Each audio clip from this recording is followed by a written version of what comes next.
Настоящий апокалипсис. Киев ответил Москве. Огромные столбы дыма видны за десятки километров. Россияне оголяют фронт. Кремль срочно снимает с позиций важное подразделение. Украина впервые опубликует секретные документы. Зеленский отдал приказ. Масштаб трагедии может шокировать весь мир. Офис президента окружен. Властям поставлен жесткий ультиматум. Украинцы требуют немедленной отставки. Об этих и других событиях к вечеру субботы, 18 июля. Субботний вечер с Нехта. Правильный выбор завершить день. Главные новости прямо сейчас. И с вами Олесь Корниенко. Жесть началась. Что-то вообще полыхает, блядь. Что-то вспыхнуло прямо. Настоящий апокалипсис. Беспилотники атаковали сразу несколько крупных логистических объектов в России. Самые масштабные пожары вспыхнули на складах Wildberries в подмосковной Электростали и Котовске, Тамбовской области. Сильнее разгорается, да? По словам очевидцев, столб густого дыма над Электросталью был виден за десятки километров, а кадры пожара быстро разошлись по соцсетям. Неизвестно, был ли он заметен из Кремля, но из многих московских окон открывался вот такой вид. Свинцовая пелена накрыла и аэропорт Домодедово. По данным российских властей, в результате удара по логистическому центру Wildberries в Котовске погибли 7 сотрудников ночной смены, 24 человека пострадали. Все, в Электростали больше Wildberries не будет. От одного угла до другого горит все полностью. Украинский мониторинговый канал Экселинова назвал удары по складам Wildberries ответом на регулярные российские атаки по логистической инфраструктуре Украины, прежде всего по терминалам компании «Новая почта». Авторы канала напомнили, что российские паблики ранее приветствовали удары по украинским объектам, а теперь называют аналогичные атаки по территории России террором гражданских. Случившееся прокомментировал и сам Владимир Зеленский.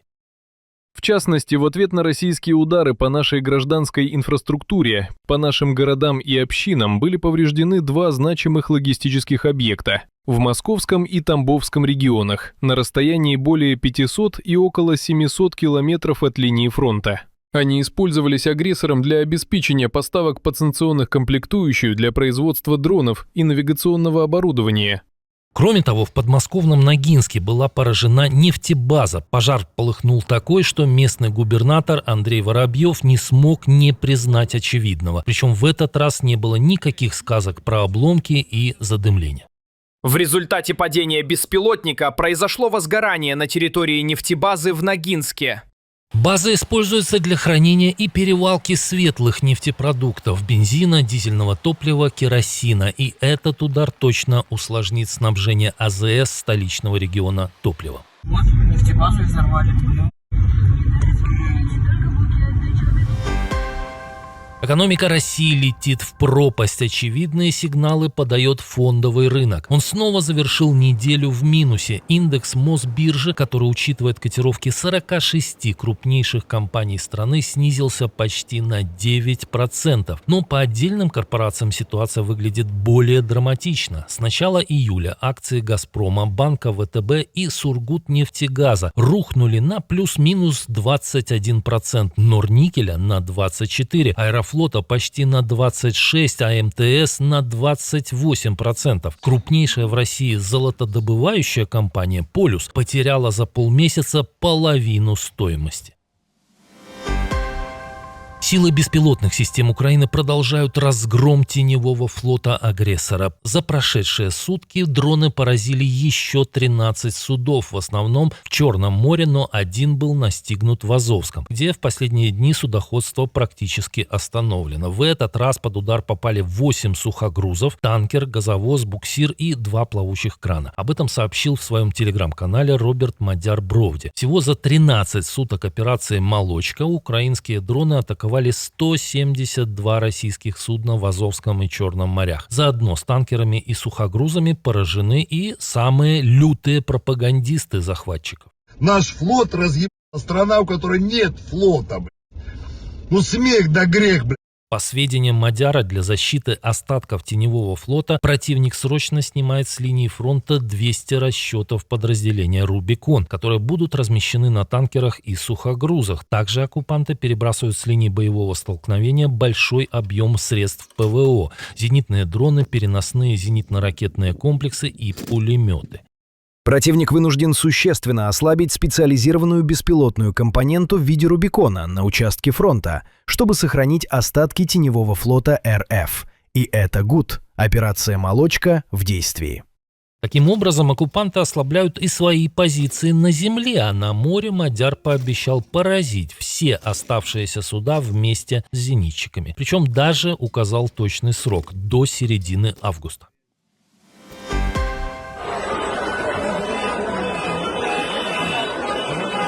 В Украине продолжаются массовые акции в связи с отставкой министра обороны Михаила Федорова. Накануне у здания офиса президента в Киеве, по оценкам различных изданий, собрались около 10 тысяч человек. Протестующие требовали вернуть Федорова, скандировали «позор» и «армия без схем», а также высказывались за продолжение военной реформы. Мы не Россия! Народ тут сила! Акции также прошли во Львове, Одессе, Днепре, Тернополе, Николаеве, Полтаве, Ровно и десятках других городов.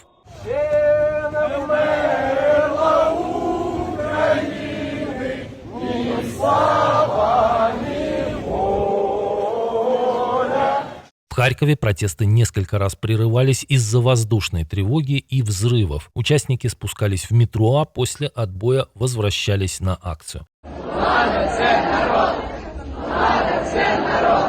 Стихийные протесты также прошли и в ряде европейских городов, в том числе в Варшаве, Праге, Лондоне, Вене. Наблюдатели отмечают возросшее число призывов к отставке Сырского. Акции прошли спокойно, ни эксцессов, ни задержаний, но в соцсетях появилось много сообщений о попытке оказать давление на военнослужащих, которые открыто высказывали несогласие с кадровыми решениями. Организаторы протестов призвали выйти на улицу и сегодня.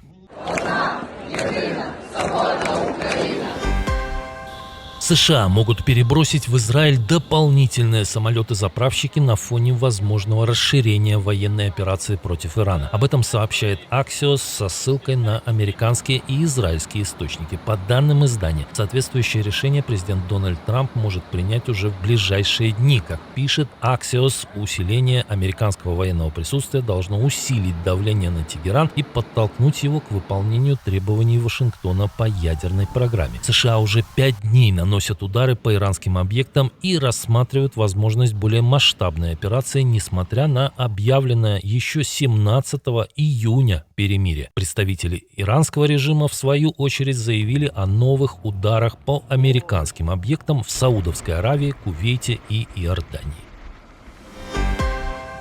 Плохая ночь для Украины. Силам ПВО удалось сбить только одну из 7 ракет. По дронам ситуация была лучше. 69 из 9 десятков. Утром атака продолжалась. В воздушном пространстве Украины оставались российские беспилотники. Одесская областная военная администрация сообщила, что в результате удара по портовой инфраструктуре было повреждено иностранное гражданское судно. Пострадали 4 члена экипажа.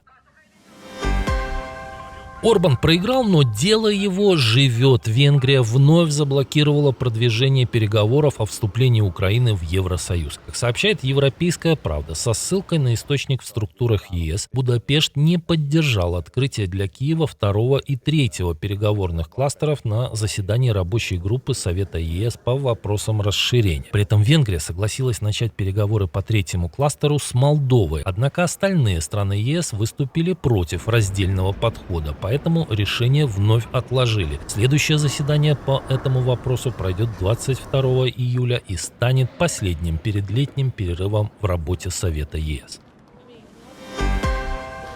А вот на линии Киев-Варшава появилась надежда на улучшение. Премьер-министр Польши приветствовал намерение президента Украины рассекретить архивы, связанные с Волынской трагедией. Об этом Дональд Туск написал в социальной сети X, назвав решение важным шагом для польско-украинских отношений.